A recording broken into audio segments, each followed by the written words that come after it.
নমস্কার বন্ধুরা, সবাই কেমন আছো? আশা করি ভালোই আছো। তো সাগরিকার নতুন একটা ব্লগে তোমাদের স্বাগত। তো আমি না আজকে একটা খুব চটজলদি সিম্পল রান্না দেখাবো। অনেক সময় না আমরা ভেবে পাই না যে বিট গাজর এসব নিয়ে আমরা কি করব। তো এটা খুব ঝটপট একটা রেসিপি। তো প্রথমেই একটা আমি বড় সাইজের বিট নিয়ে নিয়েছি, কারণ যেহেতু আজকে রাজ অফিসে গেছিলো, তো যার কারণে শুধু আমার আর মায়েরই রান্না ছিল। তো দেখো বিটটাকে না আমি এরকমভাবে গ্রেট করে নেব। আর কালকে মনে আছে তোমাদেরকে দেখিয়েছিলাম এই জিনিসটা, এটা না ভীষণ উপকারী, জানো তো। বিটটা গ্রেট করলে পরে দেখো পুরোটা পড়ে এটার মধ্যে, তো কাজেই কোনো স্পিল আউটের কোনো চান্স নেই। তো তারপরে আমি নিয়ে নিয়েছি একটা ননস্টিকের কড়াই, আমি বসিয়ে নিয়েছি গরম হতে। আর তারপরেই এটার মধ্যে একটু গরম হলে পরে আমি দিয়ে দেবো দেখো সর্ষের তেল। তো সর্ষের তেল আমি একটুখানি নিয়ে নিয়েছি। এই রেসিপিটা কিন্তু পার্টিকুলারলি পুরোটাই রান্না হবে সর্ষের তেলেই। তো দেখো সর্ষের তেলটা আমি ঢেলে নিয়েছি। এখন মোটামুটি তোমাদের আন্দাজ মতোই সর্ষের তেল দেবে। তো এখানে মোটামুটি ধরো 3 টেবিল স্পুনের মতো সর্ষের তেল রয়েছে। তো একটু তেলটা গরম হলে পরে তারপরে আমি এর মধ্যে দিয়ে দেবো কালো জিরে।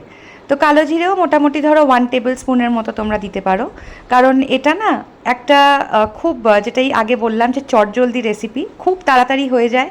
ম্যাক্সিমাম তোমার হাতে টাইম লাগবে 15 মিনিট। তারপরে আমি দিয়ে দিলাম এখানে একটা কাঁচা লঙ্কা। তো ওটা একটু স্প্ল্যাটার হলে পরে তারপরে আমি এটার মধ্যে নুন দিয়ে দেব। আগে থেকেই আমি নুনটা দিয়ে দিচ্ছি। তো মোটামুটি 2 টিস্পুনের মতো আমি নুন দিয়ে দিয়েছি এখানে। আর তারপরে আমি এটার মধ্যে মিশিয়ে নেব হচ্ছে হলুদ গুঁড়ো। তো হলুদ গুঁড়ো এখানে দেখো 1.5 টিস্পুনের মতো রয়েছে। তো এইটাকে একটু ভালো করে আমি নেড়ে চেড়ে নেব। আর যতক্ষণ না একটু কাঁচা গন্ধটা চলে যায়, একটু যাতে ফ্রাই হয়ে যায়, তারপরে আমি এটার মধ্যে অ্যাড করব বিটটা। এই দেখো আমি ভালো করে নাড়াচাড়া করে নিচ্ছি এখন। এবার ভালো মতো গরম হয়ে গেছে আমার তেলটা। এবার আমি দিয়ে দিচ্ছি এর মধ্যে গ্রেট করা বিটটা। এবারে দেখো বিটটা দিয়ে দিলাম। বিটটা দেওয়ার পরে তোমাদেরকে, আচ্ছা এখানে একটা কথা বলে রাখি, এখানে কিন্তু যখন সর্ষের তেল গরম থাকবে তোমাদেরকে কালো জিরেটা দেওয়ার পরে কিন্তু একটু রসুন দিয়ে দিতে হবে। রসুন কুচি কিংবা রসুন বাটা, যেটা খুশি তোমরা দিয়ে দিতে পারো। কিন্তু আমি না এটা দিতে ভুলে গেছিলাম তখনই।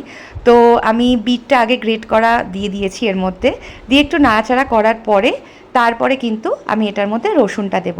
আর যেহেতু আমার হাতে খুব অল্প সময় ছিল, তো আমি আর রসুন গ্রেট করে কিংবা রসুন আমি বেটে দিইনি।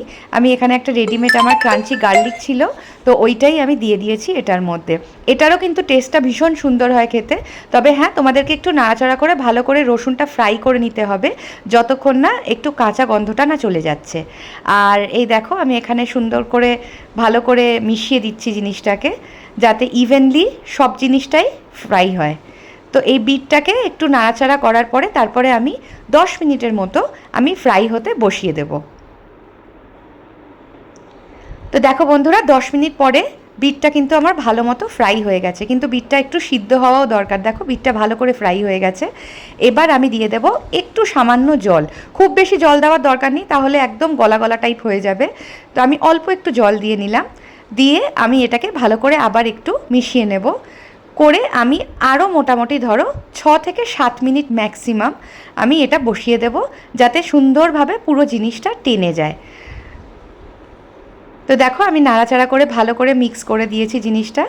এবার দেখো 6 মিনিট পরে আমি এটাকে আবার খুলে নিলাম ঢাকনা। আর তারপরে দেখো আমার বিটটা এখন ভালো মতো হয়ে গেছে। এবার আমি ডিশ আউট করে নিলাম।